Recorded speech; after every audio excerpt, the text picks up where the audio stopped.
భక్తి ఏంటండి? చాలామంది నటించుకుంటూ భక్తులు చేసేవాళ్ళు ఉన్నారు. అది కాదు భక్తే. ఏం భక్తి అంటేనంట, దేవుని యందు భయభక్తులు కలిగి ఉండాలి. ఆ భయభక్తులు ఎలా ఉండాలి తెలుసా? దేవుడు చూస్తున్నాడు, దేవుడు నాతో ఉన్నాడు, నేను చేస్తున్న ప్రతి పని, నేను మాట్లాడుతుంది అన్ని విషయాల్లో నా దేవుడు ఉన్నాడని భయపడాలి.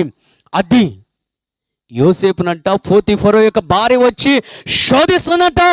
ఇదిగో నాతో పాపం చేయంట అంటున్నాడు. ఇదిగో నా దేవుడు నాతో ఉండగా, ఆయన చూస్తూ ఉండగా నేను ఇటువంటి దుష్కార్యమైన పాపము చేయను అంటున్నాడండి. ఈరోజు యవన జీవితంలో నువ్వు ఎందుకే లోబడుతున్నావు? ఎందుకు నువ్వు లొంగిపోతున్నావు? ఎందుకు పాపిష్టమైన కార్యాలకి ఒరిగిపోతున్నావు? నీ జీవితం ఎందుకు అలాగా దిగజారిపోతున్నావు? ఎంతకాలం దిగజారిపోతావు?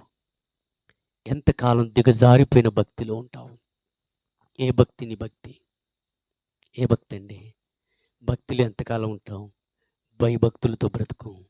ప్రభు నిన్ను, నీ కుటుంబాన్ని దీవిస్తాడు. భయభక్తులతో లేకుండా భక్తితో అందరు పట్టుకొని పోయినట్టుగో ఈ బైబిల్ పట్టుకొని పోమాక. ఎట్లా పోవాలి తెలుసా? పరిశుద్ధతతో, ప్రభువుకు భయపడుతూ, ప్రభువుకు లోబడుతూ, ప్రభువు చూస్తున్నాడని ఈ పరిశుద్ధ గ్రంథాన్ని పట్టుకొని బయలుదేరు. నీ జీవితం, నీ ప్రవర్తన, నీ బ్రతుకు, నీ సాక్ష్యము అనేకమైన వారిని తీసుకొచ్చి ప్రభు సన్నిధిలో నిలబెడుతుంది.